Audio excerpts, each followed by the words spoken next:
Ένα σφυρί πέρασε τα καρφιά στους καρπούς μου, άλλο στα πόδια μου. Στην κεφαλή μου στολισμένο βρισκόταν το αγκάθινο στεφάνι που μάτωνε το μέτωπό μου.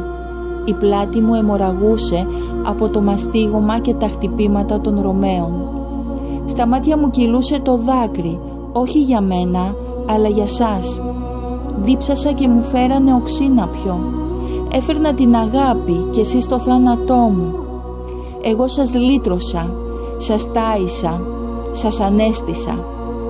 Πάνω στο σταυρό προσευχήθηκα για σας και όχι για μένα. Ο Ρωμαίος φρουρός με το οδόρι του τρύπησε τα πλευρά μου και από την πληγή έτρεξε νερό και αίμα. Καταδικάστηκα σαν εγκληματίας, χωρίς να έχω κάνει κανένα έγκλημα.